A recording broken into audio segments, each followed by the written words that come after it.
Is this thing on? Hello, hello? Uh-oh. Another yapper with a mic.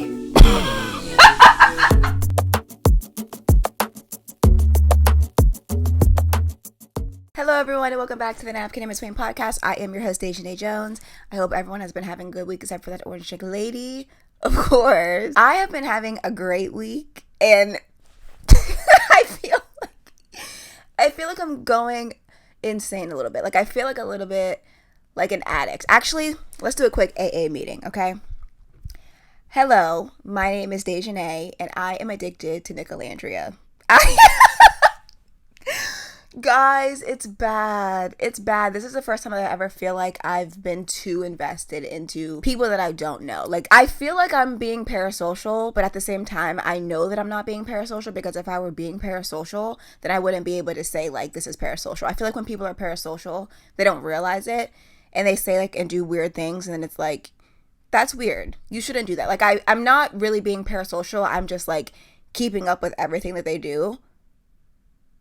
Okay, maybe I am being parasocial. See, I don't know. But, like, I'm not, like, doing anything, like, weird. You know what I mean? Like, I'm just, like, reading all of their articles, and thank God Nick is chronically online, as all of us are, because I feel like there's a couple reasons I'm so locked in and seeing what they're doing. Number one, I feel like we just watched an entire season of Nick and Olandria's interactions, I say in quotes, because they were fucking crumbs. Like, initially, they weren't together, they weren't coupled up, they were just friends, trying to convince themselves, not anybody else. But then once they got together, it was like production was cutting their scenes, and we were only seeing a little bit of them even still. So I feel like we've survived off of crumbs for the past month and a half. And now Nick, who is very chronically online, he's just, like, feeding us. Like, we've gone from surviving off of crumbs to getting, like, Thanksgiving meals, you know what I mean? And so I'm like, yes, I need all of it. Like, I need to take it all in. But I also feel like I'm so tuned in to Nick Olandria because, like, I'm seeing a Black woman finally be loved. Do you know what I mean? And it's like, I relate to Olandria so much. Like, I think she said in, like, one of her interviews for the past 5 years, she's just been, like, in her masculine energy and just, like, not really letting anybody in, not letting down her walls, being, like, very, like, hard exterior. But now she's able to be, like, soft and more feminine and doesn't have to do anything in Nick's presence. And he's, like, opening water bottles. Like, she doesn't have to do anything. She said that she can turn her brain off. And that's what I want for all women, but especially Black women, because we don't get to do that a lot. We really don't get to do that a lot. And I thought that, you know, I talked about them in my last episode, and I was like, I'm just going to do one podcast episode on them and then, like, move on. I'm still at the restaurant. I'm like stuck here, and Nick is, like, not, he's, like, holding us hostage at this point. Because he's feeding us so well, and I'm seeing this woman just, like, be able to be taken care of, and, like, I love to see it, and, like, I can't look away, and I'm like, fuck this. Like, I've just never been this invested in other people's lives, like, ever. I've never considered myself a stan of anyone. I've never, you know, kept up with anyone as much as I'm keeping up with Nick Olandria, and I'm just like, I really need to touch grass, but, like, Nick's like, no, don't touch grass. Like, look, here's another update. Here's what we're doing.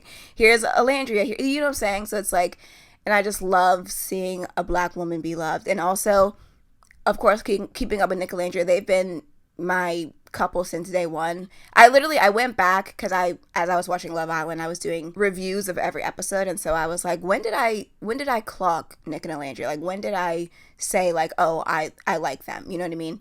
And it was episode 1. I said in my first ever recap, like, oh, I want to see more of Nick and Olandria. And now I'm getting what I asked for. I manifested this. I prayed for times like this. You know what I mean? I also love seeing Chelley and Ace, because they just came back to the internet after taking a little break, which we'll get to in a second. That's what we're going to talk about today. But I just love seeing two Black women, like, be loved on. I love a man who's chalant. Like, fuck the nonchalant shit. If you like me, let me know, and let me know loudly. And that's what Nick and that's what Nick and Ace are doing. They're just loving their women very loudly, and I love that. And especially after seeing Olandria with Taylor initially, and the way that she put herself out there, and it was like not reciprocated, at least from what we saw. I know like production cut a lot of what he was doing, and it makes her look like delusional and like she's chasing him, which I just know that she would absolutely never do that. Production was very weird this season. Again, we'll get into that in a little bit. But after seeing that, and then now seeing Nick just like, first of all, we saw him all season yearn for her, right? And now we're seeing him like treat her exactly how she should be treated. I just can't look away. It's been the peak of my week of just seeing these two black women be loved on so fiercely and so loudly. And it just makes me so happy, especially segueing into what we're going to talk about today, seeing all the hate that they're receiving from people, from brands, because they spoke about their feelings and were valid in how they felt, and seeing like their backlash and the racism and the hate that they faced. I just hope that the love from their friends, from their family, from Nick, from Ace, from their fans, from everyone is just truly overpowering that, because it has been insane to see, especially with Chelley. Like, there's literally brands, huge corporations sending this woman hate, and it's like, are y'all fucking cool? Like, first we had BuzzFeed. They posted a carousel of photos of like what I would feed the Islanders, and it was like, as we know with Love Island, usually when they wake up, the girls go to do their makeup and the guys are in the kitchen making them breakfast. So they were saying like what they would feed all of the girls breakfast. I think it was Chelley, Olandria, Huda, Iris, and Amaya. And, you know, everyone was getting a normal breakfast, but for Chelley, they put that they would feed her a knuckle sandwich.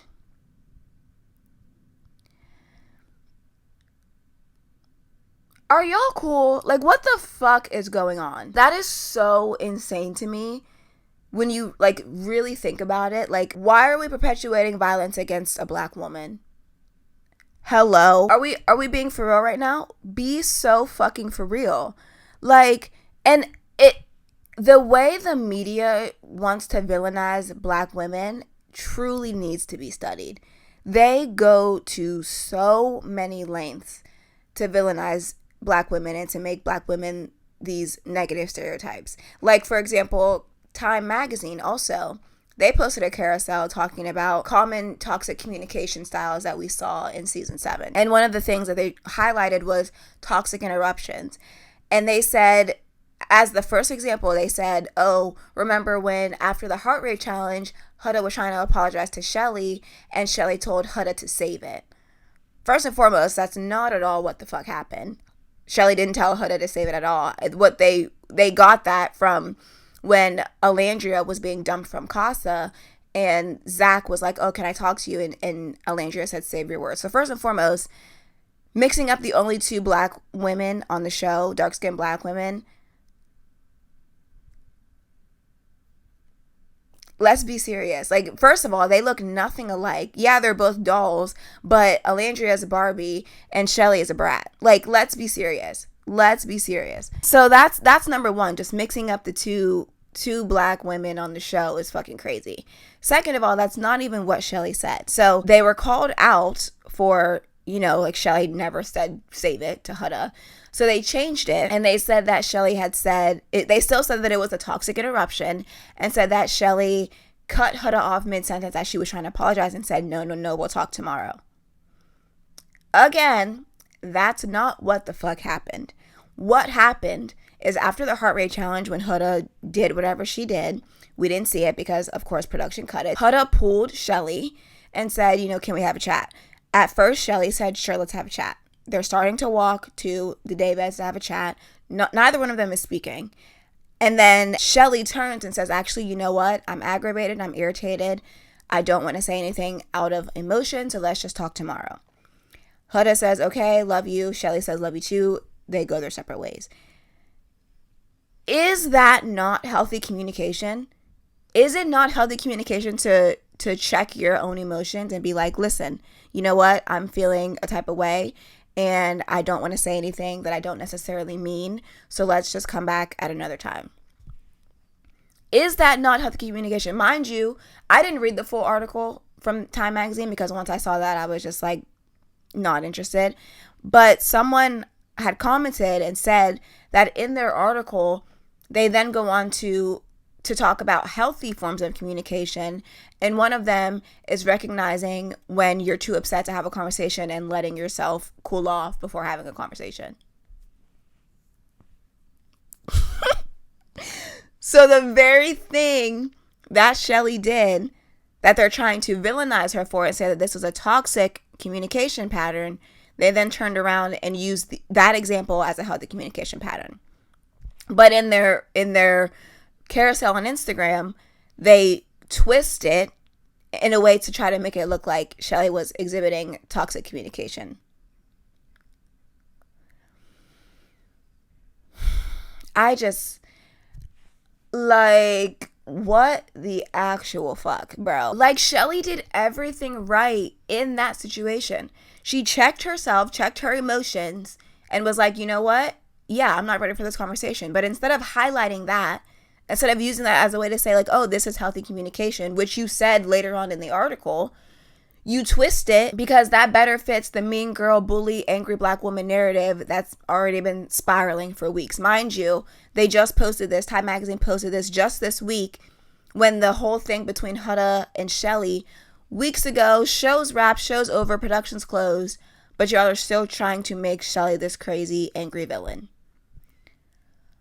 Like, the way the media will take a situation where a black woman did exactly what she was supposed to do and exhibited positive, healthy communication, and they'll twist it to further push out these crazy negative stereotypes against black women is fucking crazy. Like, that is insane to me. And it's like, this is supposed to be just a fun little show. A fun little show that we watch of people trying to explore connections, maybe some drama here and there. But it's like they try to run this reality TV show as like a movie, like a fiction movie, you know what I mean? And you know, there's parts of a fiction movie, there's a protagonist and antagonist, like all that stuff. So they're trying to, instead of just letting people go, and I promise if they just let people, it's reality TV, right? There's strangers who don't really know each other that well. There's gonna be drama. But they try to force drama, and they try to force this like villain to fit the parts of a story. Because I feel like a lot of people, when I've learned this a lot at this past watching Love Island, they can't separate reality from fiction. Or like when something actually happens versus when it was like cut and manipulated and twisted to fit a certain storyline. Do you know what I mean? And so production, they're trying to build this storyline and all these characters from these real people who are gonna come out and experience like backlash or whatever from the things that they're carefully crafting. But because they feel like they need to fit every part of a storyline, they're like, oh, we need a protagonist, we need an antagonist. And instead of just allowing things to flow naturally and to show us exactly what happened in the way that it happened, they twist it. And the easiest person to make the villain is a black woman, because black women are already the least protected. The black women's feelings are always invalidated. Black women, you know, are always held to a different standard that other people are held to. And so it's easy to make a black woman a villain. All you have to do is twist it a little bit, and people, brands, whoever will run rampant with it. It's the easiest thing in the world, and it makes me so upset that so many people fell for it. First of all, Trump's America, right? So I'm not surprised that so many people fell for it, I guess. But what's really been disappointing is to see how many black people fell for it. To see how many black people were villainizing Chelley, calling her and Olandria bullies, calling them mean girls. I've seen people say that Chelley is a narcissist, like just the craziest fucking shit. And it really is disappointing, because especially with the other black women that I have seen villainize Chelley and make her out to be this terrible person, because like they're talking about you too. You know what I mean? Like, sure, they're using Chelley as the example for this mean girl, bully, angry black woman stereotype that they're pushing, but they feel that same way about you. If you were in that situation and you responded how Chelley did, which was completely valid, of realizing, hey, I'm not in a good position to have this conversation, and then like express your feelings, they would say the same thing about you. They would say that you're a bully. They would say that you're mean. They would villainize you just as much as they're villainizing Chelley. And it makes me so upset, because I feel like people are still to this day purposely missing Chelley's point. People are still like, oh, well, why wasn't she mad at Ace? Why didn't she say anything to Ace? Da da da da. Because it was about the friendship. It was about Huda and Chelley's friendship and the standards that Huda had set when she was with Jeremiah. But she didn't turn around and have that same respect for Chelley now that it was Chelley and Ace who had that strong connection. Which I think we saw maybe why, and it was made more sense of in Huda's Call Her Daddy interview. I didn't watch the interview because I'm least interested. I'm as little interested in what Huda has to say as I am into what J-Lo's music. You know what I mean? So I didn't watch the interview, but I've seen clips here and there. And I guess Huda said that at one point she found Ace attractive, and, he was someone that she liked. And that makes the heart rate challenge even fucking worse. Because I was already side-eyeing the whole, oh, I'm bringing Chris back to explore you, but also I'm going to explore him too. I said in one of my recap videos when the episodes were coming out, I was like, did she do that to kind of try and turn Chelley's head because she was interested in Ace? And then I was like, or am I being like crazy? This is why I always trust my gut. I swear it's never failed me. I won't say never, but most of the time, no, actually, maybe I should say never. Because, like, I feel like my gut has never failed me. My intuition, that spirit of discernment, I peep shit. And I was vindicated. Because, like, yeah, like, and that's the crazy thing, too, is, like, why would Huda choose Ace for that? Of all these men sitting here, you said that at one point you were interested in Pepe. Brian was not single. He was with Andreina at the time. But, like, I feel like I think that was when they were starting to pull away from each other and not really be as interested in one another. Or even Chris. Chris was there too. So you could have done that to Chris. Like, why would you do that to Ace? I just don't. It just never made sense to me. But after watching that, I'm like, okay, the pieces of the puzzle are finally fitting together. I'm seeing it. I'm seeing it. I'm seeing your manipulative shit. I'm seeing it. It's making more sense. And then you have people who will say, oh, that was just a challenge. It was a heart rate challenge. Like, she was supposed to do her big ones, da da da da. But then we'll turn around and say that Olandria is a mean girl and messy because during the Stand on Business challenge, she shared about the kiss between Chris and Huda in the speakeasy. And it's like, was that not just a challenge? Was it not the challenge to air your grievances and, like, get everything out of there? You see what I'm saying? So it's like, this is what I mean when I say that Black women are held to a different standard and they're held to rules and regulations that other people are not held to, because for one, it's just a challenge and that was the point of the challenge. But for the other, she's a mean girl bully and she shouldn't have done that. You see what I'm saying? And that's why I feel like it's so disappointing, because I know that, especially as a dark-skinned Black woman, I know that there have been times where your feelings were invalidated, where people jumped to conclusions, where people ran with shit, and now you're doing it to Chelley. And also, I feel like we're forgetting that words mean things, right? Like, people are like, oh my God, Chelley is this bully, and Olandria is a bully, they're mean girls, they're bullies. Do we know what the word bully means? A bully is someone who does something reoccurringly. Over time, antagonizing, intimidating somebody else, right? Chelley and Olandria had one grievance with Huda. One grievance in one time. And they spoke their minds about it in a very calm way. They weren't trying to antagonize her. They literally were just expressing their feelings. And they were immediately labeled bullies. Y'all don't know what words mean. Y'all don't know what words mean. Because if we're going to label anybody a bully on this season, I fear it's Huda.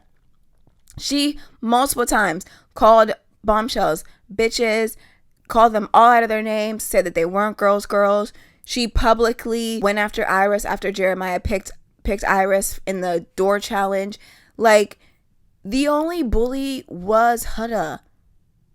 But of course, it was easy to make Chelley and Olandria the bullies, because they knew that all they had to do was do one little thing, tweak one little situation, and people were going to run with it.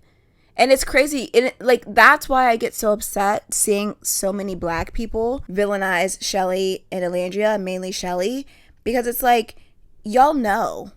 Y'all know. I know that, especially some of the people that I've seen who have called Chelley and Olandria mean girls. You know that your feelings have been invalidated. You know that labels and stereotypes have been pushed onto you that aren't true. And so for you to turn around and do that to them after one situation, I know that this is just supposed to be a cute little reality TV show, but it's just a reflection of actual reality. It is a reflection of reality, and it really bothers me when people are like, oh, it has nothing to do with race. Like, people were calling Chelley and Olandria mean girls because they were mean. It didn't have anything to do with race. This is Love Island, USA. USA. The United States of America, the country that was built off the backs of black people.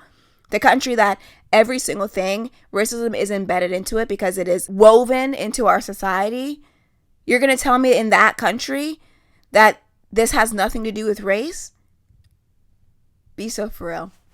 Be so for real. I know you're smarter than that. I know that people who are saying that are smarter than that. Because here's the thing, and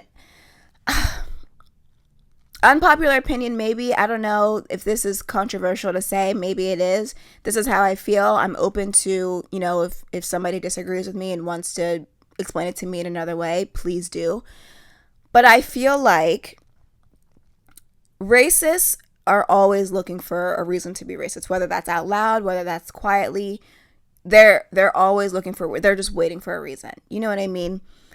And seeing so many black people come out and villainize Chelley and make her this mean girl bully, I'm not blaming black people for racism. I would never blame black people for racism because racism was started by white people, and those are the main perpetuators of racism.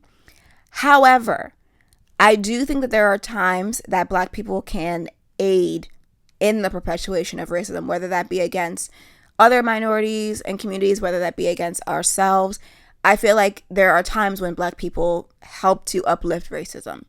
And I feel like when so many black people were speaking out against Chelley, the light was already green for the negative stereotypes against Chelley, right? Like, racists will always figure out a way to be racist. They already have that green light. But I think with so many black people coming out and also saying like, yeah, Chelley's a bully, Chelley's a mean girl, whatever, it made that light a little bit greener. You know what I mean? Like, racists are always looking for an excuse to be racist. And seeing so many black people villainize Chelley, I feel like it helped a little bit. I really do. I feel like it. And I'm not saying that you have to fully agree with Chelley or how she handled it. I feel like if we're giving one person grace, we got to give every person grace. You know what I mean? And I feel like that was the one time that Chelley had an issue, and it was immediately no grace. This is who she is. She's a mean girl. Da da da da. You know what I mean? Same thing with Olandria. Like, she was so patient when it came to Taylor, even though he played in her fucking face bad as fuck. But the one time she crashed out, and she didn't even crash out. Her feelings were fucking valid. He played in her face and she clocked it, right? But the one time she finally let Taylor have it, cussed him out a little bit, people are like, oh, finally we're seeing the real Olandria. This is who she actually is, da da da da. And it's like, we've seen her be poised and gracious and classy all season, but the one time we see her finally get angry, that's who she really is. That's who Olandria really is. Y'all are never beating the allegations. You see her be angry one time, and that's who she really is. Be so fucking serious. And that's what I mean. Like, people are always waiting for a way and an excuse and a reason to push these negative stereotypes onto black women. And the amount of black people, especially black women, who came out and villainized Chelley and Olandria, it made that light a little bit greener. And again, I'm not saying that you had to fully agree with the way Chelley and Olandria handled the situation. Maybe you feel like they should have went about it a different way. You're entitled to that opinion. But like, let's give them a little bit of grace. You know what I mean? And I've had conversations with people and like trying to say that, like, we're giving everyone else grace, why not give these two people grace too? And it's just like people were just not listening, not having it, didn't want, like, immediately went to villainizing them. And that's just so fucking weird to me, because it's the same people who are saying give Huda grace is the same people who don't want to give Chelley and Olandria grace. And it's weird. It's weird, and I know why. It's just racism. It's racism.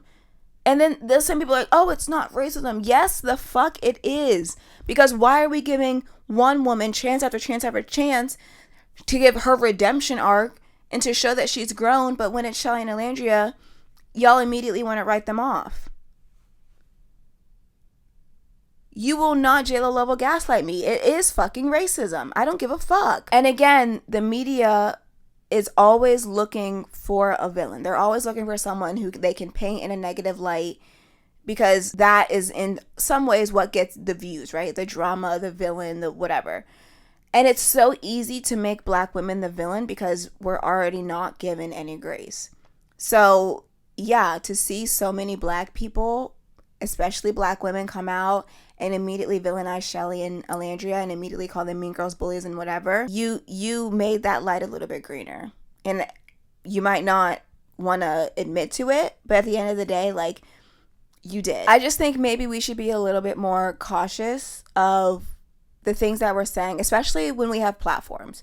And I myself too, there's been things in the past that I've done where I was like, I felt like it was good in the moment. I felt like I was doing something that was helpful. But then looking back on it, I'm like, maybe that was more hurtful than helpful. You know what I mean? Like, there was this thing when I was in like elementary school, one of my teachers had this thing on the wall. And it was like, before you speak, I can't remember all of the things, but the top two was like, is it true and is it helpful? I feel like when you have a platform, you have to really, really take those things into consideration, because number one, people lack media literacy, and number two, when you're posting online, you might want your post to go to a certain demographic, but it's going to go wherever it takes it. You know what I mean? Like, there are so many different types of people online, people who have media literacy, people who don't, people who, you know, have different beliefs and thoughts and ideologies than you. So you can say something and you can mean it one way, but you have to understand and remember that someone could take that thing that you're saying, and the way that they interpret it could be completely different from the way that you meant it or the way that you wanted it to be interpreted. You know what I mean? So when you're posting, you know, your think pieces or whatever about shows or people or whatever, I think we just all need to be a little bit more cautious and think a little bit more about what's the overall thing that if I post this thing, could it cause harm? Could it be taken in a way that I don't necessarily mean it to be taken? Could it aid in, you know, the perpetuation of racism or misogynoir or, you know, whatever? And that's another reason why I try not to engage in the diaspora wars when it comes to like the different Black diasporas, because like at the end of the day, I'm shooting myself in the foot by participating in this diaspora war, because infighting amongst Black people was created by white people and white supremacy to uphold white supremacy, to keep us fighting each other rather than fighting the actual oppressor. So at the end of the day, it's like, whenever I feel like personally, whenever people participate in diaspora wars, it's like you're cutting off your nose to spite your face. You're shooting yourself in the foot, because you're literally just harming yourself more. You're not really helping in the grand scheme of things. Like, it might make you feel better at the moment, but in the long run, you're hurting yourself and you're hurting others who look like you. Like, they're going to look at both of us, no matter what Black diaspora you're in, they're going to look at both of us and call us the hardy R. So it's like, what are we fighting for? You know what I mean? And so I just want people to be just a little bit more cautious. And I'm not saying that you can't have your opinion. Obviously, like, unfortunately, everyone's entitled to their own opinion. But I just think that we just need to be a little more cautious of our opinions and if it's genuinely helpful. Because again, sometimes when you share that opinion, like, you're hurting yourself too. And you might not realize it in the moment, but you're hurting yourself too, especially with things that push negative stereotypes against Black women. Like, they think that about you as well. the same thing that you're saying about this other black woman, like they also think that about you. So I just think that we just have to remember how big the internet is, and everyone on the internet has different thought processes, ideologies, beliefs. And so they're going to take it the way that they want to, and they're going to take it and fucking run with it. And we've seen that, especially with Chelley. Like, it literally makes me sick to my stomach that brands are villainizing this woman, are coming after this woman, are twisting her words to fit a narrative that literally, like, she did nothing wrong in that situation. Time Magazine, I hope she sues. Honestly, like, that's not what happened. They purposely twisted it to try to make it look like she did something wrong, and then later on said, like, oh, this is a form of healthy communication, and it was literally exactly what Chelley did. It makes me sick, and I hope that for Chelley and Olandria, like, the love outweighs all of the negative that they're seeing. It makes me sick. Of course, I was reading an interview that Nick and Olandria did, and Olandria was talking about how she saw that George Floyd photo of someone who had photoshopped her face onto George Floyd and then Huda's face onto Derek Chauvin, like when Derek Chauvin's knee was on George Floyd's neck. I hate that she saw that. And I just thank God for Nick, because she said that if she gets too in her head about comments and stuff, he'll literally take her phone from her. And, like, I love that. I love that he is stepping in and not allowing her to get in her head and taking all that hate, because it's like, they so don't deserve it. The Chelley and Olandria hate is actually so fucking forced. It's so forced. And I just hope that the love that they're seeing from their friends, their family, Nick, Ace, their fans, whoever, I just hope that is truly outweighing any and all of the hate that they're experiencing or might see. And again, in regards to the hate, I just hope that, as we wrap up today's episode, I just want us to all, like, process thoughts a little bit more. Like, let's just think a little bit more about what we're putting out and how it could be twisted and perceived and perpetuate hate against people and racism, because it's like, yeah, maybe you didn't fully understand or like the way that Chelley and Olandria went about some of the things that they did in the villa, but you have to remember, number one, highly edited show, so we're not really understanding the full grasp of their emotions. Number two, they don't get to sleep a lot. They're filming all the time. They have no connections to the outside world, their families, their friends, the people who truly know them to process things that are going on. So, of course, everyone's emotions are going to be heightened. So let's just give them a little bit of grace. Let's allow them, the same way we're trying to allow other people to make mistakes, which truly blows my mind, because some of the mistakes that Huda made, it's like, maybe that's not just a mistake. That might just be your character being as though these things are recurring. And number two, some of the mistakes that she made, mistakes, I say in quotes, shouldn't be given grace for. The fact that she tried to coerce Chris into having sex with her, and no one is really taking that seriously, no one's really talking about it, no one is holding her accountable for that, is really fucking weird to me. It's really crazy. And to see people still be like, oh, she deserves, this or that, she deserves grace. She sexually harassed him. Like, that is sexual harassment. That man wanted to sleep, and she's poking and prodding him, trying to convince him to have sex with her. That is sexual harassment. What are we talking about? But y'all will see that and still want to give her grace and let her learn from her mistakes. But Chelley and Olandria made one mistake, I say in quotes, because I don't think that they did anything wrong. But if y'all, like, everyone has different interpretations. So if you want to say that they made a mistake, okay. But y'all won't give them any grace for that. Y'all won't let them learn and grow. The same way that you're trying to let this woman who sexually harassed a man who was verbally abusive to multiple people, you want to give her grace. We live in a weird time, man. We live in weird fucking times, and it's getting spooky out here. It's real spooky. But I just think we all need to be a little bit more cautious of the media and how they like to portray black women. And I feel like it was a carefully crafted trap, and people that I would not ever in a million years expect to fall into it, I'm seeing fall into it. And I'm just like, it's really crazy. It's really weird, and I'm just like this is spooky. I just don't know what's going on. But I just hope that moving forward, let's just all think a little bit more about the things that we're putting out there and the way that the media and people will twist them to further push negative stereotypes onto Black women. So that's just what I hope we will all do moving forward, especially people like, it's making me second guess if some of y'all really deserve platforms. Like, do y'all really deserve to have people listen to you? I don't know, because it's like, when you have a platform, like, you have to be so careful. And I'm learning this myself too, so I'm not like just saying this for other people, this is for me as well. When you have a platform, you don't know, like, yeah, you might have your core audience who sees your things and who understands and can add nuance and different things like that, but the shit that you say especially on TikTok, has the potential to go viral to so many people. And they're going to take what you say either at face value and not add any nuance to it, or they're going to interpret it in a way that best fits their beliefs and ideologies and thoughts and feelings. So it's like, we just have to be so cautious and so careful of like genuinely what we're saying and what we're putting out there, because we have no idea who's going to take that thing and twist it.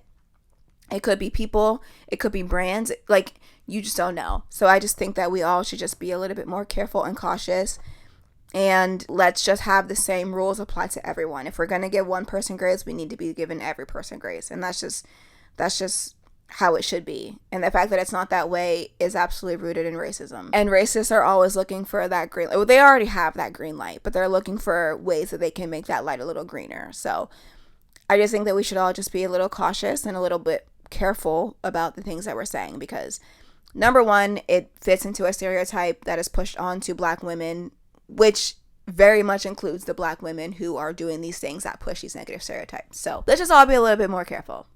That's the moral of the story. Thank you guys so much for watching today's episode. I hope everyone is having a good day except for that orange drink lady. I hope Chelley and Olandria are experiencing way more love than any of the hate.